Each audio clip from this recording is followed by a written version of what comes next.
Today on Locked On Rockies, let's take a look at the Colorado Rockies scheduled to start the season. Plus, the YouTube comment section is saying, what the heck is going on with Hunter Goodman and why is he not getting the start?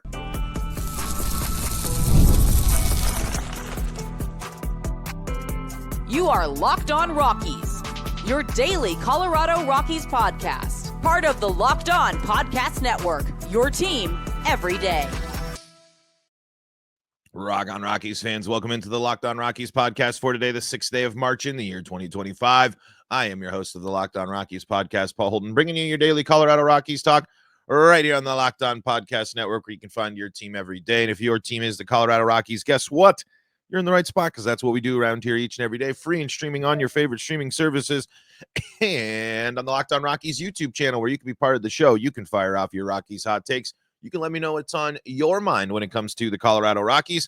Best way to be part of the show is by heading over there to that Locked On Rockies YouTube channel, heading on over to that Locked On Rockies YouTube comment section and firing off those Rockies hot takes. And we're going to get to some of those hot takes today, of course, because not only are we going to read some, they also inspired one of our segments for today. Hunter Goodman making noise, making a name for himself, and making it very difficult for the Rockies to ignore him here. We're going to talk about that. Plus, I know we've gone through it a little bit, but the more I've thought about it, the more I've been kind of stewing on it. I think the Rockies' schedule is really weird. not weird in terms of like, you know, some sort of conspiracy theory craziness like I've had in the past. Again, I still believe that it was total BS. Total BS. That the Dodgers were able to finish against the Rockies with 6 straight games, and we've seen that a few times. That's where I dive into a little bit of the, really, out of all of the possible ways to make the schedule, the Rockies end up finishing the season against LA like that. So I bring up the schedule because it's just, when you look at the start of the season, starting on the road at Tampa Bay, of course, obviously not Tampa Bay. That'll be impacted there by the hurricane, of course, the fallout from the hurricane. So the Rockies will be the first team to kind of experience that, while the Rays are going to be experiencing that. There's going to be a lot of weird emotions in that game, and a lot of it's going to be an interesting spot for the Rockies to find themselves in, where it's just like, hey, we're also, not only do we not go to Tampa Bay a ton, even before things in normal times, we didn't, often go there. Now we're opening up the season. It's kind of, we're still in that a different type of ballpark, different type of environment. And of course, the Rays are playing with the big chip on their shoulder that weekend, right? I mean, that's a time where when you turn to the sports teams, obviously there's been time, but still, when you turn to the sports teams in the wake, in the aftermath of a big catastrophic event like that was, there's definitely a little bit of extra energy mixed, of course, in with opening day and the Rays getting one of their big names back there, and Shane McClanahan coming back to be the opening day starter for the Rays. So that's an interesting start, mixed in, of course, with the fact that it's starting on the road, right? It's a situation in which we know, like, if we want to see one of the biggest kind of impressive things that the Rockies could do to start the season, right? It's immediately set the tone that the road trip is not as deadly as the years prior.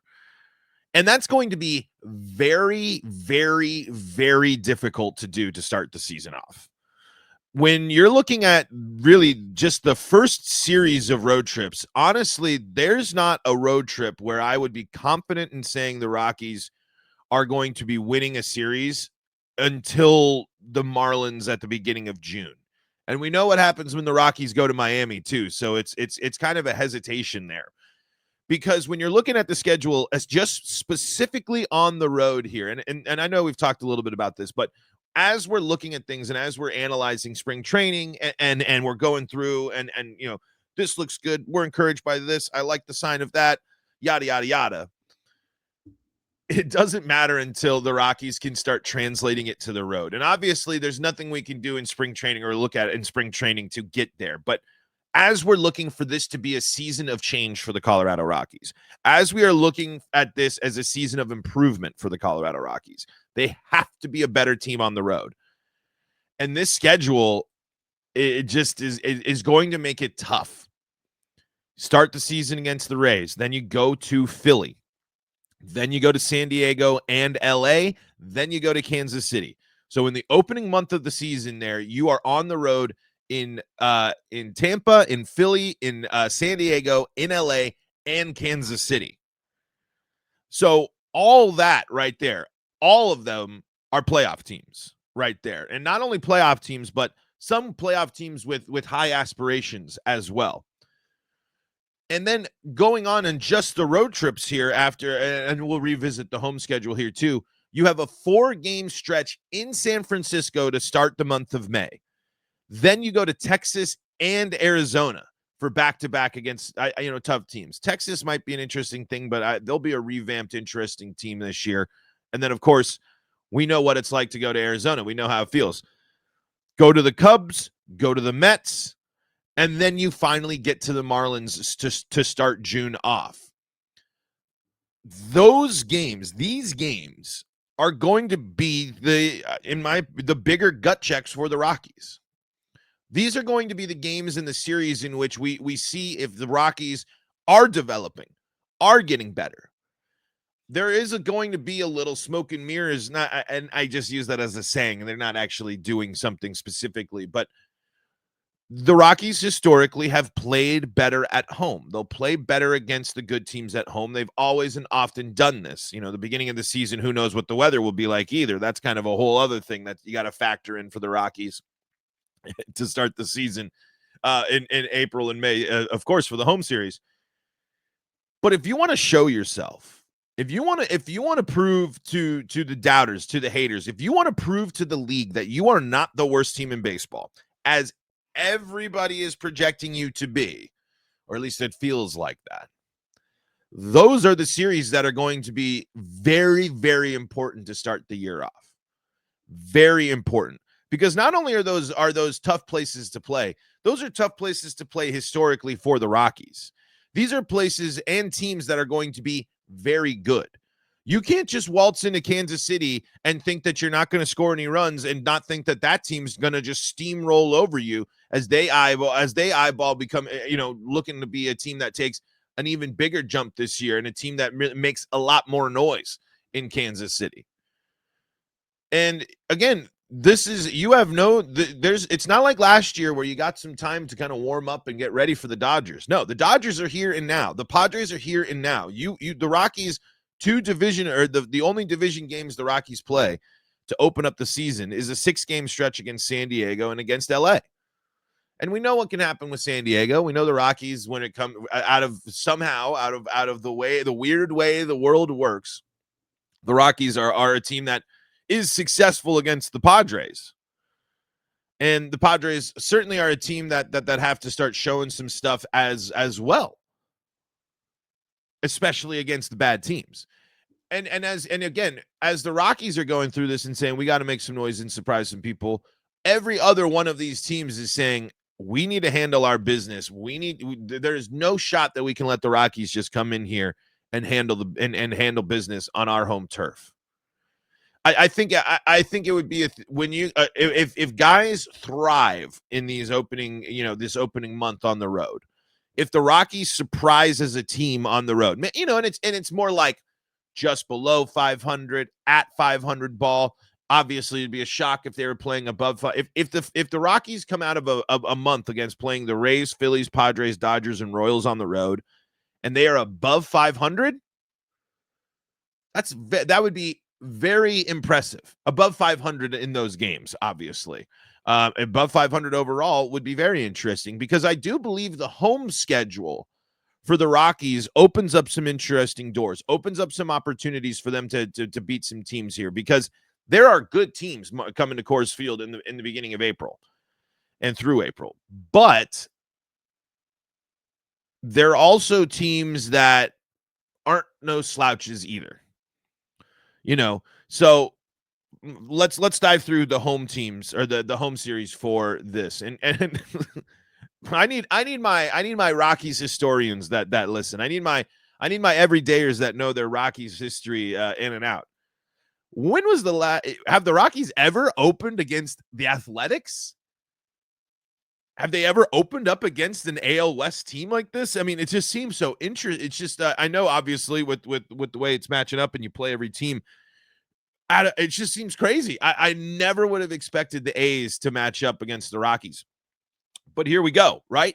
The A's are looked at as a team that still isn't going to be great, but it's a team that is certainly looking to make some noise and do some damage. A team that is certainly looking to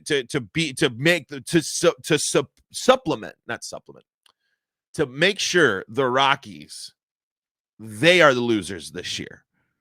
They are the worst team. The Athletics obviously got to avoid it with the White Sox last year, but this is a team that knows that they don't want to be in the cellar anymore, and they're going to try to send the Rockies there. But I'm looking at this, and it's like, hey, these are guys that are unfamiliar with playing at Coors, coming in there on your opening weekend. Do some damage. These games are the games where it's one thing if you can't compete with the best. That'll happen. You know, the level of talent on the Dodgers is very high. But these are the Athletics.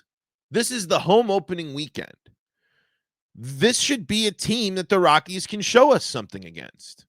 This should be a team in which the Rockies have more confidence going into, not only, of course, being at their home opener, but a team that is, I don't think that shouldn't intimidate them.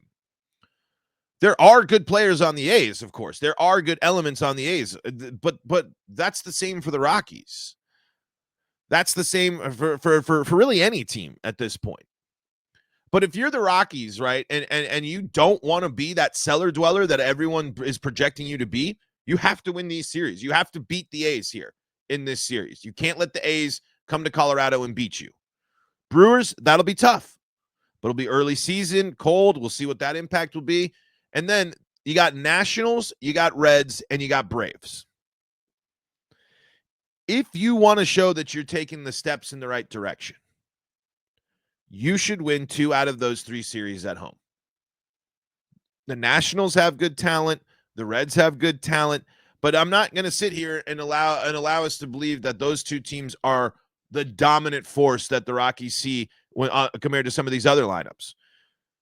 If the Rockies can handle business against the Phillies, the Dodgers, the Padres, and the Royals on the road, they got to be able to handle business against the Nationals, the A's, and the Reds at home. You have to be a great there is no recipe for success for the Colorado Rockies. Whatever your definition of success is this year for the Rockies, and I'm talking about success in winning in the future. If you are not the dominant team at home that you are supposed to be, that is one of the big warning signs that we can get. If this team is not if Coors Field is not an uncomfortable place for the opposition to play, the Rockies will struggle, and the Rockies will sit at the bottom of the lineup, the standings. But that's just the opening month there. That's just what the opening month of the season looks like. When you're going into May, you will be severely tested at home here because you got you got the Padres, you got the Tigers, and then you got the Phillies, and then you got the Yankees. So again, lots of offensive firepower coming through Coors Field. So the Rockies pitching staff is going to be tested here and mixed with a tough road schedule here. The schedule for the Rockies is really not that kind. There's not a lot here in the first 3 months of the season. When you're just taking a quick glance here, June, you got Mets, you got Giants, you got D-backs, you got Dodgers at home, and then you're on the road at the Marlins, at the Braves, at the Nationals, and at the Brewers. I mean, that's going to be tough. Come the middle, come All-Star break time here. You got Astros at home. You got a break with the White Sox there. You visit the Red Sox. You got a trip to Cincinnati. There might be some reprieve here because there's some teams that I'm out. I'm not sure how it's all going to shake out What do the Twins look like this year? What do the Red Sox look like this year? I think the Red Sox are going to be pretty good this year, mind you. But what do they look like this year? How healthy can they be? What do the Astros look like this year as well? Certainly a team that I think is going to, I think is taking the step back. But, it's the Astros. It's that team that they're always good. They still have a ton of great talent on that team. But you also get the Cardinals in there. You get the White Sox here in June or in July. Those are must-win series. Those are both home series, and you got to have those. But anyway, the second half of the schedule might open up a little bit more for the Rockies when you're taking a look at who they're playing and where they're at in the season. But that just means the pressure is already on. The Rockies have no time to waste if they want to avoid the 100 losses, right? It's going to start immediately because that first half schedule is real tough. All right, we've gone way long here in the first segment. Got to take a break here, and then we will come back, and we got to bring up some comments from the Locked On Rockies YouTube comment section before we dive into even more comments. But we're bringing these comments up for a specific reason because are we sleeping on Hunter Goodman? Let's talk about that coming up next on today's episode of Locked On Rockies. This is the Locked On Rockies podcast. We're free and streaming on your favorite streaming services. Thanking you so much for making us your first listen of the day. For your second listen of the day, go check out Locked On MLB with our guy, Sully. He's got you covered with all things Major League Baseball here. I got you covered when it comes to the Colorado Rockies, and we were taking a look at the first half schedule and kind of looking ahead there, highlighting just the key matchups, the key series here. Hey, just a quick little spring training update for those who are keeping their eyes on successful stats from the Rockies. Again, I know that this is spring training, but some stuff to raise your eyebrows about here. A couple of tweets from Patrick Lyons here. It's only spring training and only 2 weeks of games so far, but the Rockies have been playing well. Rockies plus 32 run differential is the second best in MLB, thanks to 128 hits and a 284 team average. Both rank second. As for pitching, their staff's 3.63 ERA is fourth best. Also from Patrick, Antonio Senzatella threw another 3 scoreless innings on Wednesday. Senzatella, who's made only 5 starts since 2023 due to Tommy John surgery, has a perfect 0 ERA in 8 innings pitched with 5 strikeouts, 1 walk, and 2 hits allowed. So there you go. A couple of good little stat lines there from spring. A couple of things that are exciting. And speaking of keeping our eyes on players here in spring, this is from the Locked On Rockies YouTube comment section. And here's what G has to say. Goodman led Tolia and Tovar in home runs per at bat in 2024. I think he had the Rockies' max exit velocity last year at 114.7. He's leading in spring training batting stats. He should be wishing to be traded. If I was an MLB manager, I would get him on my roster. A 4th-round pick that excels will always take a back seat to the top prospects. Romo gets the yips tossing the ball back to the pitcher. Question mark. Sorry, but he received a $6 million signing bonus out of high school. I hear that he's a great catcher. Can't tell the difference between other MLB catchers. Well, I mean, Romo, I think, it's way too early to form any sort of concrete opinion like that. But I feel the frustration about Hunter Goodman, and because this is a guy that when you're thinking about it and when you're looking at it, has shown some flashes of some good stuff, especially of late. The big stuff about spring training, what's impressive there for Goodman so far in spring training is the fact that not only is he hitting the ball well, but he's also improving in the areas that he struggled mightily. Now, granted, he's only had 14 at-bats this spring, but he's got 4 walks in that time, driven in 3, and only struck out 1 time so far in spring training. When you go back to the regular season, when you're looking at the concerns with Goodman, you got to remind yourself that it's not like he didn't play last year. 70 games played, 211 at-bats last year. And at that time, he did hit 13 bombs and, had 9 doubles, had out of his 40 hits there. But the big thing there, 64 strikeouts, the batting average 190, the OBP 228, the slugging 417, and the OPS 645. These numbers have to improve for Goodman, and I certainly think they can. if you're gonna, if my immediate take, I think, on what catcher is going to end up for the Rockies to start the season, I don't think Romo starts at the major leagues with the team. I think that you go Goodman, you go Stallings, and because Goodman is clearly showing you the stuff that the stuff in spring training that should entice you to keep him up with the regular season club, the thump in the bat and the possible power. In the comment there, G mentioned the exit velocity, 114.7. There was the top in the top 6% of Major League Baseball last year. So the big things that we need to see: hard hit percent, 39.6 last year. Lots of good stuff there. And you go up here into his batting profile and the stuff where he really succeeds in, the stuff he's very successful is barrel percentage, bat speed. I mean, so obviously can get that bat around, generate that power, and when he can, and has a high percentage of hitting that good spot, making good contact with that ball and doing damage. The slugging there is creeping around average. Same with the hard hit percentage. We just need to see Goodman succeed in these areas where he really struggled last year. And the early sample of spring training shows that it's a good sign, but we have to see how that translates into the game here. 3.6% walk percentage, strikeout percentage, 28.6%, a whiff percentage, 31.5%, chase percentage, 39.9%. And just because he barrels the ball, his squared up percentage only 15.8%. So there is a lot of those areas there which are workable, right? These aren't things to just sit there and completely say that Goodman can't work on these things, can't improve. And like we said, through 14 at bats in spring training, we have seen improvement. But when you're looking for the what's going on with Hunter Goodman, why isn't Hunter Goodman the surefire lock? It's because of just the extremes of the striking outs, the chasing, and that area.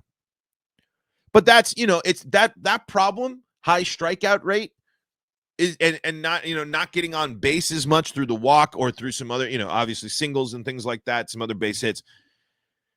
That's not just a Hunter Goodman problem. That's a Colorado Rockies problem.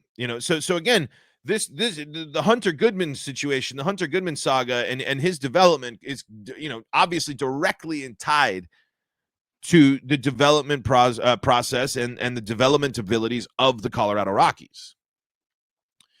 I just think it's too early to be that down on Romo, especially when you think about just really the limited amount of major league time and experience there, a younger guy. But it is. I do think that Hunter Goodman is going to be could be, when you talk about a trade, could be an interesting trade piece there. But would you go, say Stallings is having a good year, trade deadline rolls around, who are you more interested in keeping around in the long run? Stallings can maybe go help a playoff team, right? Stallings can go contribute to a team and do something there. But if the Rockies are looking at, they'll have Stallings play the whole year as the starter, and they'll just say, we're going to use this time to give Romo as much opportunity as possible, because we know Goodman can play a little outfield, maybe DH or something like that, as some other possibilities to get on the field as well for him. But I just think that it's going to be the best bet will be catcher, will for sure be catcher.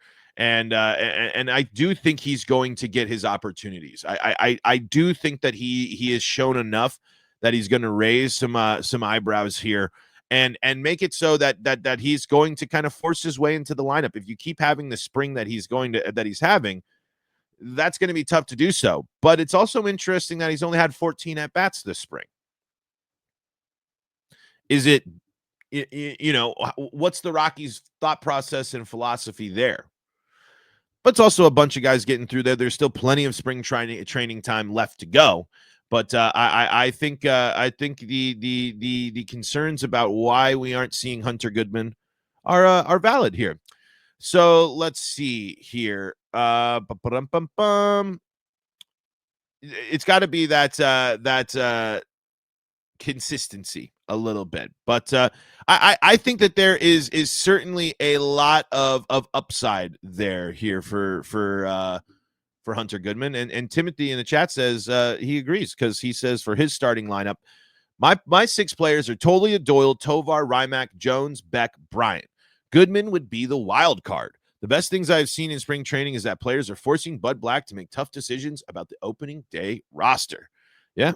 And I do believe I'm not out on Hunter Goodman by any means there, but just because we got, I think a good, if things pan out well, a battery of Hunter Goodman and Drew Romo could be a good, interesting one, especially when, if Goodman is able to contribute, in other areas of the field, more specifically, like maybe he could possibly DH down the line if he's able to get that offense really rolling. But there's still work to be done for Hunter Goodman, certainly, when it comes to what he needs to do to become a bona fide sure thing in the major leagues. But so far in spring training, the areas that need to improve, he's improving on it. Just as a thing, just to compare kind of a little bit to last year's spring training when he was there, 13 strikeouts for Hunter Goodman and 37 at bats.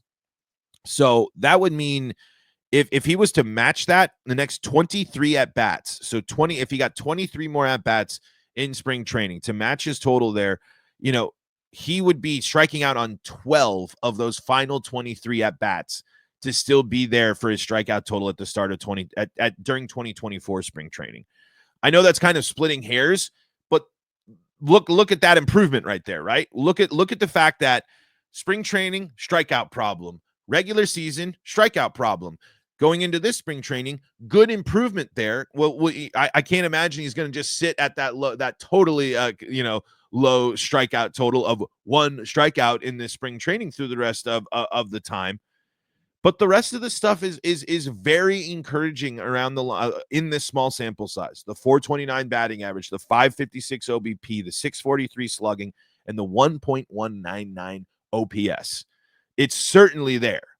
That Goodman's ability to hit like that is there. It's just got to be consistent with it and cut down on those strikeouts as well. And like we said, so far this spring, he's done that.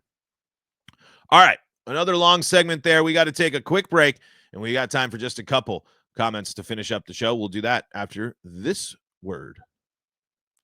Got to tell you about the folks that help make this show possible, and that includes a wonderful Pistachios. You might be sitting there thinking, you know what? I'm hungry. I need a snack. I need a treat. And if you are looking for a snack that's both delicious and nutritious, well, you can crack it to a good source of protein with Wonderful Pistachios. Wonderful Pistachios is one of the highest protein nuts. Each 1 ounce serving has 6 grams of protein, giving you over 10% of your daily value. Plus, they're packed with fiber and better for you unsaturated fats to help keep you feeling fuller longer.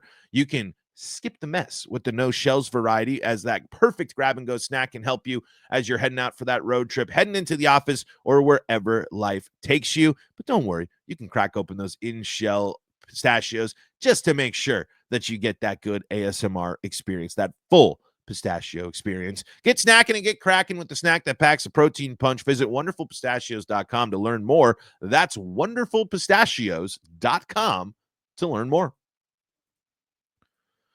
Locked On Rockies here, wrapping up for the day in segment number 3. Thanking you for making us your first listen of the day. We've been able to close out the show this week with YouTube comments because the Locked On Rockies YouTube channel has been popping off with your hot takes. So keep them coming, folks. Keep letting me know what's on your mind. Keep asking your questions. Keep diving into the things there that you keep letting me know what you want to hear. I will ask about Hunter Goodman for when next time we have an insider on. I certainly will. All righty here. We had a great Cassidy. You have a really great long. There's good long comments. We'll read probably tomorrow because Cassidy always comes in with some good stuff, talking about some good stuff about the Chris Bryant perspective there and what that'll look like as we are still hoping for that Chris Bryant breakout. TK says another game with no Goodman in the lineup. I don't get it. Next time you have an insider on, please ask about Goodman and any reason why he doesn't get playing time. Yeah, I don't have that solid full answer for you there. I don't quite know what the process is and what the philosophy is of spring training, especially because I'd like to see Hunter Goodman try to fill into that bench role more than some of these other veteran players the Rockies have, no matter how good their springs might be. Let's see here. We already did Timothy's there. Here's what Jim says. Jim says, we know that the Colorado Rockies are between a rocky and a hard place this season. But even though we don't expect a great or even pretty good season, I, for one, refuse to listen to the people who can only say how bad the team is. My hope is that we see improvement and another 10, 12, or more wins on the field and see guys like Dollander, Beck, Romo, Veen, Freeland, Goodman move forward and see guys like Marquez, Bryan, and other seasoned players really lead by example. I'm ready to see a good, fun team do some good stuff. Let's do it. Jim, this team has total fun potential. This team can be a team that might not overall in the standings be a great team, but they certainly can be a fun team. I will be happy if I watch a lot, it'll be bummer when they lose this, but if it's 10-8 ball games, 5-4 ball games, the Rockies playing good baseball, being competitive, and having some energy, having a pulse, and having fun while doing so, I'm with you. I do think this team is going to prove the poor projections wrong. How wrong? We'll see. I mean, again, we're not sitting here claiming wild card time or whatever, but I do think that the fun potential of this team and the just overall improvement potential of this team is pretty good. So we'll see how it goes. And of course, our buddy G let us know what was going on there with his thoughts on the Goodman conversation, because we did a whole segment on it. Folks, that is going to do it for today's episode of Locked On Rockies. Thank you so much for making us your first listen here on the Locked On Podcast Network. For your second listen, go check out our guy Sully. He's got you covered when it comes to all things baseball on the Locked On MLB podcast. And of course, if you need more Colorado sports coverage, Locked On Broncos, Locked On Avalanche, Locked On Nuggets, and Locked On Buffs, free and streaming on your favorite streaming services. Until next time, I'm Paul Holden saying so long from the Locked On Rockies podcast.